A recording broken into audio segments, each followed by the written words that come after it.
Does the Trump administration have a credibility problem in the court of law? Well, this morning, several cases around the country are pointing exactly to that. A federal judge in Chicago says a top Border Patrol agent was lying Thursday when he said he was hit in the head with a rock before deploying tear gas on protesters. Judge Sarah Ellis called the government's portrayal of Chicago untrue, finding the evidence presented by that agent simply not credible. In another embarrassment for Trump's DOJ this week, a man who threw a Subway sandwich at an officer in Washington has been found not guilty of the only misdemeanor assault charge that he was charged with. And prosecutors were initially seeking a felony charge for that man, and they failed to secure an indictment. Lastly, a magistrate judge is slamming prosecutors in James Comey's trial for their handling of evidence, accusing Trump's handpicked attorney and prosecutor of taking an indict first and investigate second approach.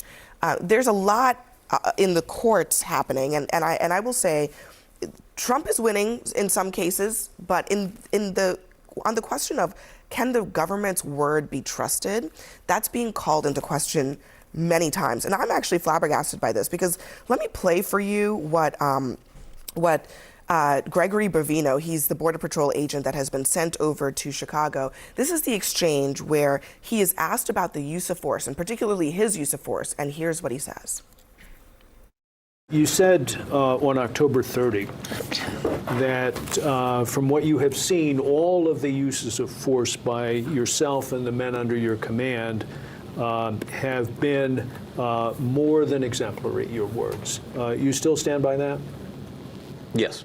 So when you tackled Scott Blackburn, as shown in the video marked for identification as Exhibit 8, that use of force on your part was more than exemplary? Objective form lacks foundation.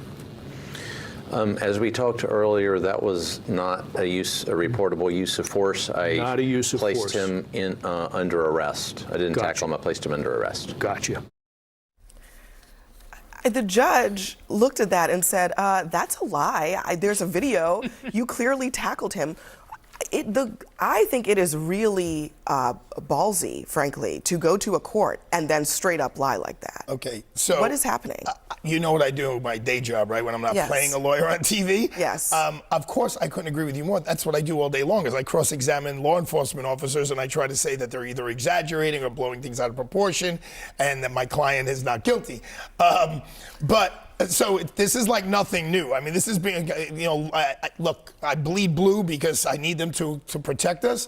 But law enforcement officers lying in a court of law is not exactly something that's unique and new under Trump. I mean, it's been going on forever and ever and ever. About something that's on video? Well, now there are video. This is the issue, right? Look, like we see all Derek these Chauvin things. went to trial, right? The whole thing was on video, and that's his constitutional right to contradict what we saw on video.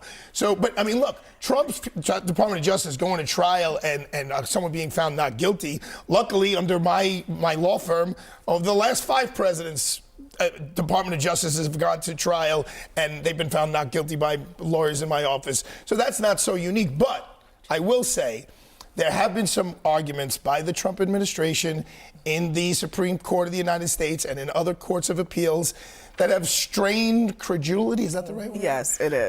But the flip side of the coin is that often is what makes new law. I mean, that's often what makes people think. But it can also be just, it's just You're lying. Nobody believes this. Because also, again, when you're talking about things, when you're not just legal theories, but like actual events that have occurred, and actual evidence. There was a case of an incident in which, I don't want to say Border Patrol, but immigration officials arrested a woman who they drove into.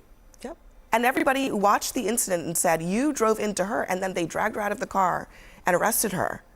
And then dropped the charges later. These are the things that are happening. And part of this challenge is there are people who feel empowered and emboldened to just make bald-faced lies, and then there's people like this young man who was the security guard at a farm where there were undocumented workers on the farm, and he's like, here's my passport, let me just get it for you, I'm a U.S. citizen. And they didn't care. Just dragged him out, brought him in, put him into custody. He was detained for 2 or 3 days. So those of us who have to now prove that we are legitimately U.S. citizens don't feel that confidence that the American justice system is going to be treating all of us equally. So on a lighter note, the sandwich guy. I was going to I say. love We him. got to talk about the He's sandwich free. guy because he is free. This was the testimony from the Border Patrol agent. You could smell the onions and mustard, he recalled. He said the sandwich exploded on him. He could feel it through his ballistic vest, and to which a jury said, not guilty. You sound I mean, they tried to charge this guy with a felony. They raided his home, essentially, in this sort of like major operation, only to charge him with throwing a sandwich? We're in a twilight zone. This is the same world that we live in where we don't have enough money. I want to go back to what we've already talked about to feed the 42 million Americans, but we have enough money to bring somebody to court over a sandwich. Like, this sounds insane to me that this is even a conversation. You look on social media, you see it. Every 5 seconds, you see someone doing something illegal under the name or under a guise of authority, and they feel as if they're empowered to do so.